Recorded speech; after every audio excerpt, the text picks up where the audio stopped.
Caitlyn Clark's millionaire lifestyle includes living in a luxury home, driving expensive cars, and enjoying designer clothes. She often takes lavish vacations, attends exclusive events, and hosts high-profile gatherings, reflecting her success and wealth. I'm wearing Armani dress, Versace shoes, Versace bag, Tiffany bracelets, and Tiffany necklace, Cartier earrings. Here's a moment when Caitlyn Clark is seen wearing high-end brands, demonstrating her refined taste and preference for luxury fashion. I went with Prada. I think Prada's like very me, very like, I don't know, I'm a pretty simple girl, but Prada's never dressed a WNBA player or NBA player for the draft, so it's very fun. Got the simple white and then sparkly on the inside, but yeah, really fun. Got the bag, got the slick shoes, so yeah. Caitlyn Clark has been making history both on and off the court. Caitlyn Clark is making history both on and off the court. The 22-year-old athlete stepped out in a monochromatic Prada set for the WNBA draft, making her the first athlete the Italian luxury fashion house has dressed, male or female, for the NBA or WNBA draft. Great day for some golf. I never golf this early in the morning. She grew up in Des Moines, where she spent countless hours playing golf and honing her skills on the local courses. I grew up in Des Moines and I played there a ton. And honestly, I try to get back there as much as I can to play with my family. My dad plays a lot, my older brother plays a lot. So, you know, it's super fun. Today we're here, Finkbine Golf Course, 2v2 scramble, me and Spence versus Will and Kate. Me and Spence obviously gonna win, so here we go.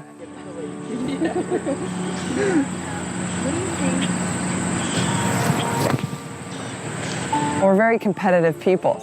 We love to compete, whether it's on the basketball court or if it's out here. I think it just adds a fun element to golf. People who know Caitlyn often say that she is incredibly goofy and always making jokes, bringing a lighthearted vibe to any situation.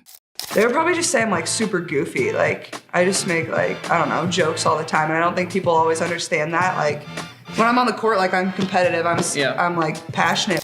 When she's off the court, Caitlyn understands that life is about more than just basketball. But like when I'm off the court, like I understand like there's more to life than just basketball, and you like get that. Like there's more to life than wrestling. Like just understanding that and enjoying every single day. And like, as you know, college goes fast. Like it can't be all serious all the time, so. Caitlyn doesn't collect shoes, but she still owns a lot of them. I don't collect. I have a lot of shoes. I have a lot of like kind of like trendy shoes, like Nike shoes. My mom gets mad when I buy new pairs, but like, here's the thing. My mom loves shoes too, so I probably get it from her. Yeah, you do. She says the shoes tie the outfit together. So I'm like, whenever she's like, Caitlyn, you have to stop buying shoes. I'm like, Mom, you have no room to talk. And then she just laughs. But yeah, honestly, like we get a lot of shoes from Iowa, basketball and tennis shoes. So like, I don't need to buy shoes, but you know, everybody needs some good pairs of shoes. What kind of shoes does Caitlyn wear for basketball? When you pick your shoe for basketball, do you go the Kobe's? Do you go the Jordans? What is your shoe? Recently, KD's. Okay. His latest one, those were very comfortable. It was probably my favorite. They're almost like a mid-sole one, so they weren't low, but they weren't high. So like kind of protected your ankle a little more. I had quite a few pairs of those this year. It was really fun. I had a really good time. I thought I did a little better on the front nine. Wasn't as tired, kind of got really tired on the back nine, but it was really fun. I appreciate all the Hawkeye fans that were out there today. A lot of people that support the Hawks, support women's basketball, so that was super cool to see, but just enjoying it because it's different for me. This is a little out of my comfort zone. It's particularly special for Caitlyn to face off against the Ryder Cup captain in a golf match, as it presents a unique opportunity to compete against a prominent figure in the sport. So just tried to have fun with it, and obviously when you get to golf against, you know, the Ryder Cup captain, not many people get that opportunity, so it's pretty special. What do you do outside of basketball? Oh, well, during basketball season, I don't have a ton of time, but my favorite like spring, summer activity is golf. Yeah, I love to go play. I'm sure you're not competitive at all. No, I'm not competitive at all. I obviously just like to do it because it's fun. And why else would I do it? I just love to go out there. Yeah. If I have a bad hit, I don't care at all. But no, I'm super competitive. And honestly, we have a couple other girls on the team that like to play, a couple coaches that like to play, managers. So it gets competitive. It's usually not like us just all going out there and shooting like our own score. Like it's like 2v2, like best ball. Like it's obviously going to be competitive in some way. So I would say that's like my favorite activity when I'm not in basketball season. I remember getting my first set of golf clubs for one of my birthdays when I was really young. My dad got it for me. It was an all pink bag, all pink clubs, and my dad would always take me when we were younger. I probably started playing golf when I was like 3rd or 4th grade. I mean, I was terrible. I couldn't hit it off the ground, but I loved doing anything that was competitive. So even though I was bad, I just kept really working hard at it. What time's the alarm normally set for Caitlyn Clark's world? Well, during school, I'd probably get up like 8:30 every day. Depending on when I had class, I had 8 a.m.s twice a week. But other than that, probably 8:30. But now that I'm home and I have nothing, I've been sleeping until like 9:30 every day. I feel like Embrace it while you can. I feel like a bum when I get out of bed. I'm like, I wasted half the day, Mom. Why didn't you wake me up? No, that's your body telling you need it. Trust me. It's been good. What is your favorite season and why? Ooh, I'd go fall just because, you know, I love summer and I love winter, but just the two combined. It's not too hot. It's not too cold. Football, basketball is just starting up again. It's my favorite. Outside is just so beautiful. It's definitely my favorite. Caitlyn usually replies to her family's texts as quickly as possible, making sure to stay connected and maintain strong relationships despite her busy schedule. I usually just text my family back as fast as I can. But other than that, like I usually am off my phone for quite a bit after the game because we have media and stuff like that. But I'm usually not in a rush to like respond to people and stuff. You guys are all going to dinner as a team. Who are you waiting on the longest to get ready? Honestly, Monica. She's kind of slow sometimes. Yeah. If you had a hypothetical kid, who would you not let babysit that kid? Hannah Stolke, for sure. A lot of people probably said me though, but I'm really good with kids. We have a lot of babies in the program. Coach Abby just had a baby, our strength coach did. And I love being around them. I take care of them, but I'm going Hannah Stolke. Why is that? Just kind of all over the place. Freshman, hasn't really figured it out yet. Probably one of the funniest people I've ever met. But with a kid, I don't know. Her satin miniskirt and jacket, bedazzled two-top, and black pumps were well received by many, including Caitlyn's boyfriend, Connor McCaffrey. Responding to a fan on X when asked his reaction to Caitlyn's slam dunk fit, Connor dropped 3 emojis, including the jaw-dropping and drooling face. Caitlyn responded a simple teary-eyed emoji. The college basketball it girl was the #1 draft pick and was picked up by the Indiana Fever. When she was younger, she was terrified of cats, often feeling uneasy around them and avoiding them whenever possible. When I was younger, I was terrified of cats.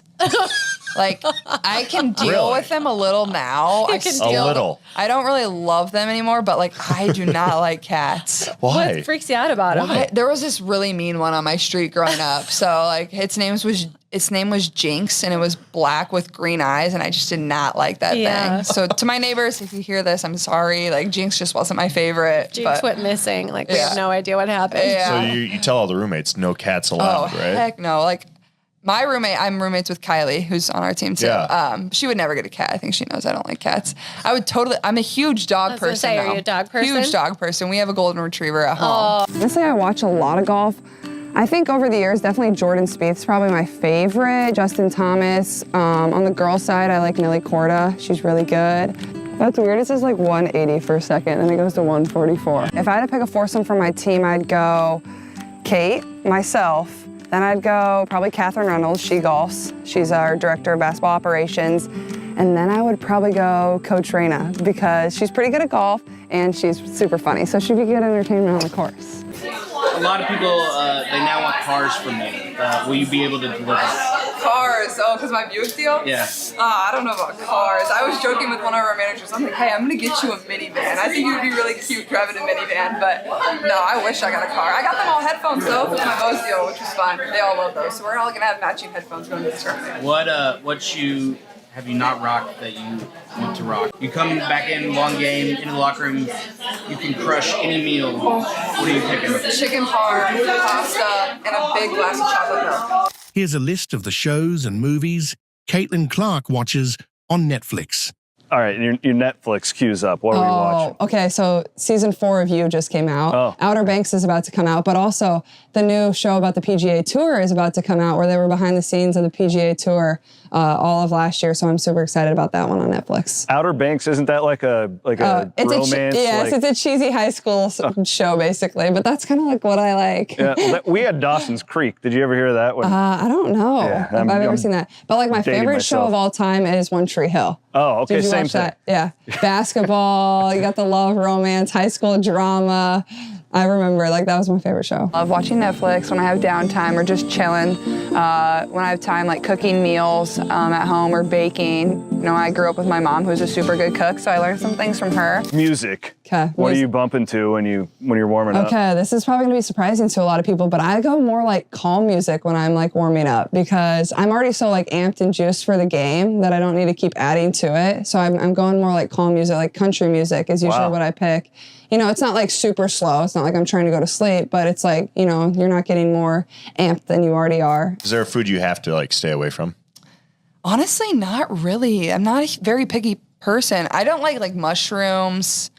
I don't like anything like super fancy. Like I kind of just like the basics, but I don't know. I'm not picky really. I'll eat basically anything. We're not going to make it here unless you come and help us. I know the mindset of the players that I have the opportunity and honor to coach, and they want to win.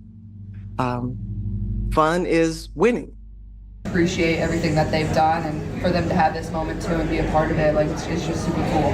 Cheryl Miller has 3 Indiana Fever teams under her belt. So we're here at the WNBA All-Star Game. She's the head coach of Team WNBA. All right, you got 3 Fever players on your team. Caitlyn Clark, Kelsey Mitchell, Aaliyah Boston. You've been able to watch these guys from afar. Yeah. What's your perspective been of how they've been trending and just them individually as well? I will say one thing.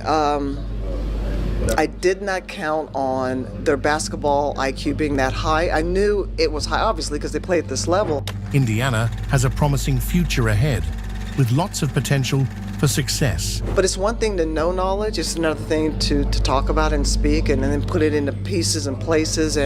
But it was a great collaboration with all the players, but Indiana has a very, very bright future. For being how young they are, too. Basketball IQ isn't just about knowing the game. It's about learning and improving quickly. That basketball IQ speaks volumes. It not only speaks volumes, it's one thing to be young and they're learning how to play the game, and they're learning about their mistakes and how to correct them faster. And so they're making those game, in-game and out-of-game adjustments. Cheryl is confident that they will mature and improve as they continue playing. The only thing I see that's going to happen the older they get is how to stop the run sometimes and how to change, the momentum during games. But this is not a team people want to play, because not only are they getting better, but they're confident and they show no fear. They're fearless. Yeah, we love that. We love that. That's probably what contributed to them having such a successful end to that first half. From the players' perspective, it's going to be a fiercely competitive game between the WNBA and the USA team. All right, now we're going to transition to tomorrow, Team USA. All right, it's not just your regular year, it's your Olympic year. The intensity is high. That's what we heard from the players earlier. What's your mindset going in? My mindset is their mindset. So it's all fun and games until the ball is tossed up. And then it's on, and these guys are competitors at both ends, and we're just going to go out there and give it a great show. Here's Caitlyn's perspective on Cheryl Miller. What's a Cheryl Miller practice like? Gosh, I love Cheryl. I love her brother too. He's awesome, obviously, a pacer too. We were in a little commercial together, so I love their family. They're just awesome people. And one of the best that's ever played the game. So I've known Cheryl for a little while now. I think her energy, that's what I love about her. Like, it's just contagious, and it's fun. Like, I called her coach and she was like, I don't know about that yet. You'll have to see how I do during the game. So, no, but it's super fun. And then obviously Andy Myers drives out too. Getting to be around those two people that have done so much for the game.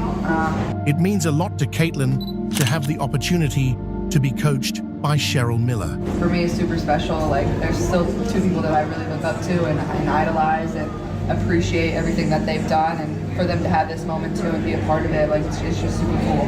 Here's Christy Side's perspective on 3 Indiana Fever players being coached by Cheryl Miller.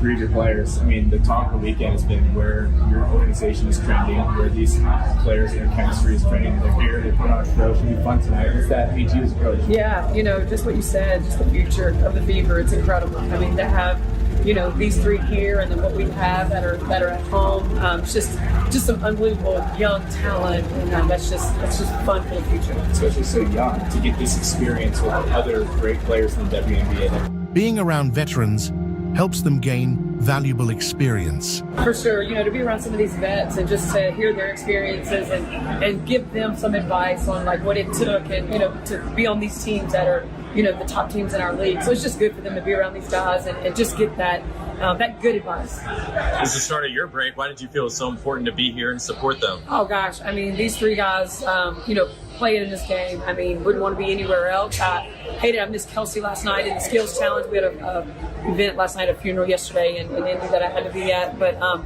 glad she was able to, pick it up for Erica Wheeler, who couldn't be here, and that was just glad she got to do that and represent the people. Seems like the growing chemistry of Caitlyn and Aaliyah might be an example of what's to come for everything else, for everybody on that roster with this upcoming break. How much have you seen the team chemistry begin to transform to where you like it? Yeah, I mean, I think it comes with, the wins and just, early, some of the same actions that were happening before. We just weren't on the same page. It takes time to build that chemistry on the court. And so now you've had games and you've had practice. And so now that they've had that opportunity, you're seeing what they're capable of doing. And then it's just surface level right now. You've had a couple days to decompress after this first 26 games this season. Just what's your biggest takeaway from the first 26?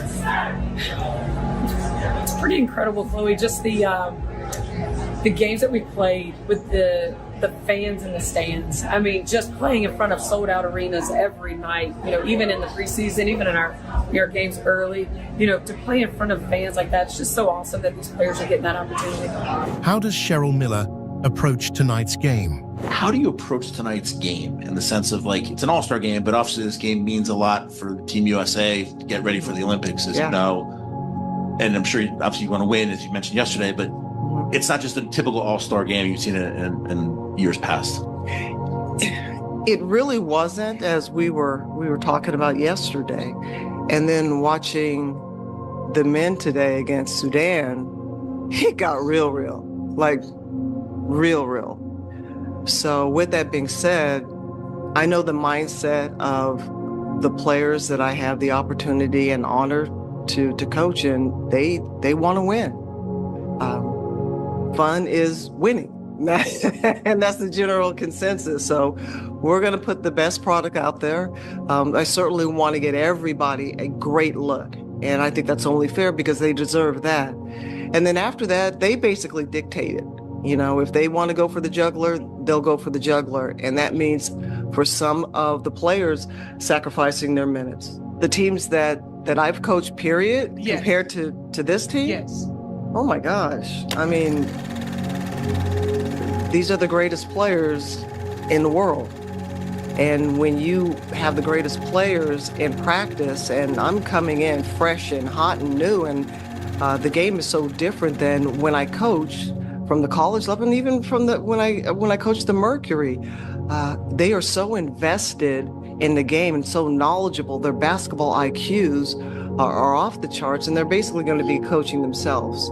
So that's the biggest difference. And again, like I said yesterday, it's the collaboration amongst all of them, each other, and just working it out and what they want to do. How cool is it to coach Angel Reese and Caitlyn Clark as they make their All-Star debuts, and how will you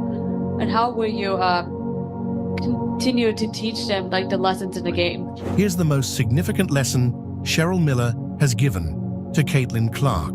I think the biggest lesson that I can share with them is to stand back and be of service in the best way I can. I speak when I'm spoken to. I try to give them the best answers that I can and let them be themselves. And again, coaching is so it's easy for me now because I understand what the players need and looking ahead. It's not just what they're doing on the court, it's off the court. I understand that for young players, it's important for them to establish, and I hope I'm answering your question, their brand. But basketball and brand, it's beyond that. And I don't want them to lose sight of what's really, truly important, and that's the love of the game and how and why they started playing with this round thing and how that made them feel. I never want them to lose sight of that. And I hope I answered your question.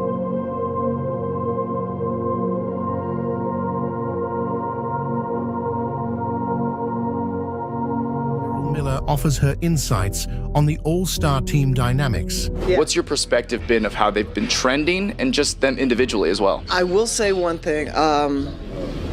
I did not count on their basketball IQ being that high. I knew it was high, obviously, because they play at this level. She emphasizes the importance of collaboration for success. But it's one thing to know knowledge, it's another thing to talk about and speak and then put it into pieces and places. But it was a great collaboration with all the players. Cheryl believes Indiana's future in women's basketball is very bright. But Indiana has a very, very bright future. For being how young they are, too, that basketball IQ speaks volumes. It not only speaks volumes, it's one thing to be young, and they're learning how to play the game, and they're learning about their mistakes and how to correct them faster. Rookies must master stopping the run and shifting game momentum. And so they're making those game, in-game and out-of-game adjustments. The only thing I see that's going to happen the older they get is how to stop the run sometimes and how to change, the momentum during games. The players are improving, showing confidence and fearlessness. This is not a team people want to play because not only are they getting better, but they're confident and they show no fear. They're fearless. It's all fun until the ball is tossed up. Then it's game time. My mindset is their mindset. So it's all fun and games until the ball is tossed up. And then it's on. And these guys are competitors at both ends. And we're just going to go out there and give it a great show. This wave of momentum reflects the journey of women's basketball. So do you think that with your team this year is in the same position to do that globally for the WNBA brand? I mean, I think it's been, it's been happening, prior even to this team. This momentum, this wave, that we're feeling, it has been sort of this kind of journey for women's basketball to get the attention that it is, getting at this point. So I think we mirror what's happening, obviously in the WNBA. And, I think hopefully this team can uphold, sort of the culture and the level of success and compete. But I don't necessarily know that this team is going to be, the team that changes things. I think we're continuing to, be on that upward trajectory, and this team has absolutely been a part of that. Hey, Coach, what does it tell you about the overall talent right now in women's basketball that, you've got the best team chosen in the world to play the Olympics, and then you just got beaten by a group of people in the NBA who seem to be just as talented? In the NBA, it felt like we were guarding somebody from the NBA tonight, I think we know this. Everybody in this room, you're here because you've been watching women's basketball. I assume you're not new to it, right? So the depth, we've said this for years, the depth of talent that we have in the USA, that it is there's no one that has anything close to it. There are players that are not on this team that are great players. Everybody knows that, right? So there's no suggestion whatsoever, that there are players on that played for the WNBA aren't good enough to be on this national team. There is no suggestion of that, but only 12 can make it. And so I think that what it speaks to is what we've been building. The league is more than 25 years old. We've had 12 teams for a long time. So the concentration of talent, right, that we have, right, we see a little retirement, right, and just piling on, right? This is just the growth of the league. It's the evolution. Now we get more teams, more talent. We just keep growing. But this is the most we've ever had. I mean, this is an incredible time for our league. Cheryl shares her views on the All-Star and Olympic Games. How do you approach tonight's game in the sense of like, it's an all-star game, but obviously this game means a lot for Team USA to get ready for the Olympics, as you know. And I'm sure obviously you want to win, as you mentioned yesterday, but it's not just a typical all-star game you've seen in years past. It really wasn't, as we were talking about yesterday. And then watching the men today against Sudan, it got real, like real. So with that being said, I know the mindset of the players that I have the opportunity and honor to coach, and they want to win. Fun is winning. And that's the general consensus. So we're going to put the best product out there. I certainly want to get everybody a great look. And I think that's only fair because they deserve that. And then after that, they basically dictate it. You know, if they want to go for the juggler, they'll go for the juggler. And that means for some of the players sacrificing their minutes. I really don't, I don't not sit up there and stay in Caitlyn or Angel or the younger players or even the player, whether it's the collegiate level or the dub. I'm here to be of service.